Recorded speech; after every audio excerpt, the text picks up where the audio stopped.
Hi Pisces, welcome to Wild Pearl Tarot. This is your bonus reading and it's timeless. So whenever you see this, that's when you're meant to see it. If you'd like for me to send you my good juju and my prayers, say hi, even if it's an emoji in the comment section. That gives me something I can focus on that represents you. And let's get going. We're going to start with Oracle and then we're going to move on to Tarot, just asking what is going to serve Pisces' highest good? What do they need to know about what's coming towards Pisces at the time that they see this video? We only take the cards that fly out on their own. I don't choose any of them. Has to be in flow. The cards choose themselves. They choose you. All right, so we've got the message. Stand tall and proud. See the leadership role unfolding ahead of you. I like it, Pisces. And now we're going to get, so that's the Divine Feather deck. And now we've got Angels of Abundance here for Pisces. Bonus reading. It's going to serve their highest good to know about. And, two wanted to come out. We're just listening to both. And if you could smash that like button right now, that'd be awesome. Thank you so much. I have to remember to remind you. It's easy to forget, isn't it? Okay, so visualize abundance in all forms. God gave you such great spiritual power that everything you visualize eventually becomes reality. Hold a steady vision of what is beautiful, healthful, positive, and filled with blessings. And that is what you will experience. Yes, sir. Then we've got focus on your priorities. Where you put your focus is where you receive your outcome. This is like got big manifesting energy, like stepping into an empowered role in your life, right? Stand tall. Where you put your focus is where you receive your outcome. Your priorities are calling to you, which may produce a feeling of anxiety unless you give them the time and attention that they deserve. Even a small amount of time devoted to your priorities will help you feel better and more confident. Isn't that true though? You know, it always hits me at night, like when I'm trying to sleep. That's when those thoughts come a knocking, right? And they, I think, really annoy us at first, or we try to like dampen them down, you know. But the truth is there's something it wants us to pay attention to. And I find that even writing it down allows me to just find rest in that moment, and I can go back to it. All right, you guys. So Pisces, what's coming towards Pisces? What's going to serve their highest good? What do we need to pay attention to at the time that they see this? Please be clear. And if they fly out in reverse, I'm just telling you right now, I actually read them however they fly out. So the cards are in complete control. I'm just the interpreter. We have Ten of Swords, Three of Wands in reverse, Three of Pentacles in reverse. It looks like a collaboration is going away. All right, but something really good is around the corner. Ooh, I want to unpack this a little bit. So I'm just going to give you a general feeling of the reading right now, and then let's unpack the detail. So all you guys are going through different things. This is the energy, basically. It's talking about an ending. This was not just any ending. This was a tough ending. And it looks like it had something to do with, delays and setbacks that occurred in relation to a collaboration of some sort. What kind of collaboration, I couldn't tell you right now. It just looks like it got there was somebody who wasn't working with the rest of the crew, or it was insufficient support. Like you might have been pouring yourself and your heart and soul into something, and there were some non-appreciators or people who weren't going with the flow in some type of group setting or collaborative setting. And it created basically some delays and some setbacks, it also created some type of ending. Probably put you through some anxiety for sure. I don't think it's by chance that we were talking about those thoughts, those things that come a knocking at night, and it helps to write them down, just to look at them, face them, and then say, I'll come back to you in a moment, but I see you, And then we've got Six of Pentacles, and I want to dive right into that. What is this Six of Pentacles? Because Six of Pentacles is such a generous, abundant card, and it's in stark contrast to something you've gone through. And it's also so positive. Look at all the yellow in this. I want you to see something here. We've got like the Three of Pentacles, the Ten of Swords, the Nine of Swords. Look at all that dark, right? We've got some anxiety here, a hard ending. The Three of Pentacles over here, non-collaboration. And And the Three of Wands is usually a really happy card. It's about going with the flow, moving forward, making plans, and you got it upside down, which is those setbacks, right? Well, look at this.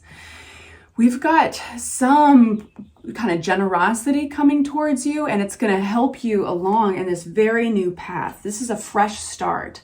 So definitely have completed a cycle of some sort here.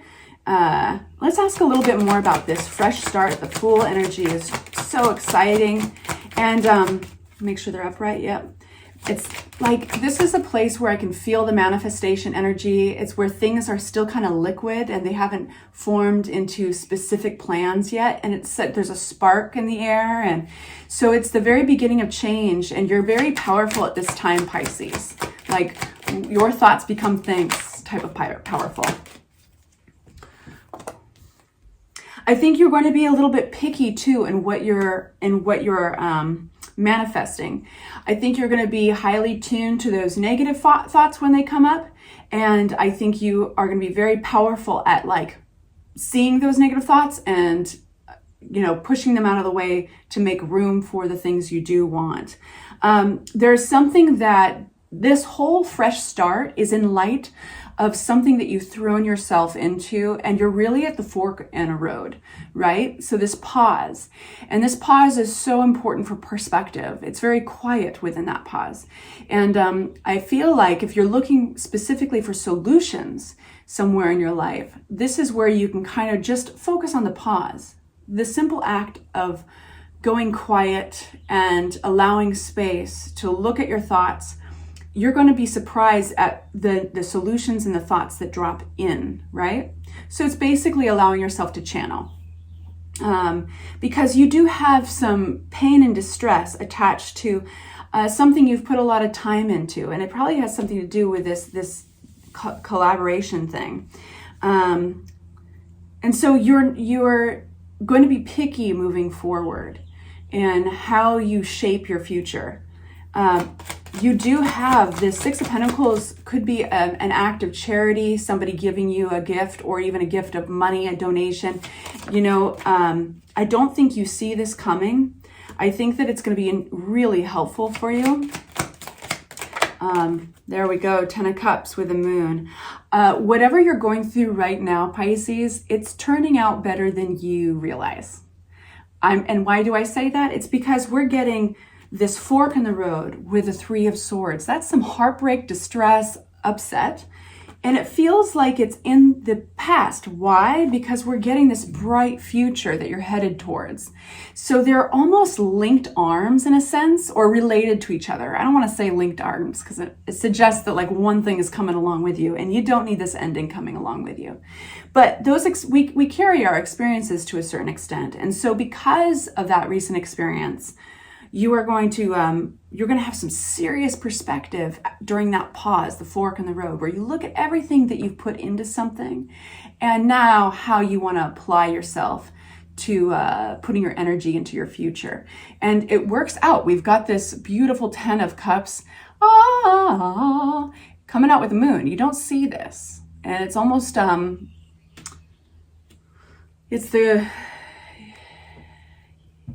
it's kind of hidden and buried around the corner, really. And there could be, it could be like you had to go through this thing. The Moon represents also the subconscious and our fears. So it's like you're tunneling through, some of the crap you've been tunneling through is really touching close to some vulnerabilities and some fears. Probably some triggers and things that you actually, they're rearing their head up. And it's been years since you thought about certain things, or it's been years since you've even had an experience like this. So you're doing some shadow work, you're working through, and then boom, you're in the 10 of Cups, this real peaceful, harmonious place. What's the 5 of Swords here for my Pisces? Wheel of Fortune. So you've maybe received, and it could be in light of this collaborative energy, other people around you trying to make something work and it wasn't working. You could have been around some conflict. For a few of you guys, that's going to be inner conflict, but I feel that most of you guys, it's going to be a very uncomfortable outer conflict that you are kind of recovering from. The Wheel of Fortune comes out in light of that. And what it's saying is this is a stroke of better luck, like that your luck is changing. We are now moving the wheel. Nothing stays the same for very long. And it's a karmic card. It's a reminder that you're exactly where you need to be right now when you see this video, where you need to be in your life. There's a reason, there's a purpose to it. Tell me more about Five of Swords, please. We have the Eight of Pentacles. Oh, I want to know why. What about the Eight of Pentacles? Juicy. Ooh, Eight of Wands. We're getting the eights. The eights are wonderful. Ace of Cups. You're making room for it. You might have a new relationship. It will not always, for all of you guys, it may not be romantic, but you're getting messages, good news soon. There's this hard work you've been putting into something. For some of you guys, this isn't going to be a relationship. It's going to be something creative. The cups represent all that fulfills us emotionally. Okay, so Freya's going to join us. All that fulfills us emotionally. So it rules over the emotions, our heartstrings and our loves, our relationships. It also rules over the arts and creative expressions. So I feel like for a lot of you guys, you're going to be getting great news about something you've been creative, that you've been working hard at. And it's just the beginning. It's just the beginning of like all your luck changing somehow. And I feel the need to share with you that Freya is an Aries. And Pisces, I'm a Pisces. Pisces, I know you got an Aries or two in your life. And it's just easier if you get along with them. Anyway, so this looks beautiful. So what life has been doing right now, because what's the bigger picture, right? You've had kind of a spiritual, emotional journey through conflict for a reason. I feel like you're coming out of this with a whole new set of tools that is kind of relays back to your message of the cardinal here. Stands tall and proud. See the leadership role unfolding ahead of you. I think you're a very powerful manifester, and I think that you're creating something new right now, coming out of any kind of conflict much more stronger. That's terrible vocabulary I just used, but much stronger. All right, so Freya and I bid you adieu. Thank you so much for joining us. We'll see you soon. Take good care. Mwah.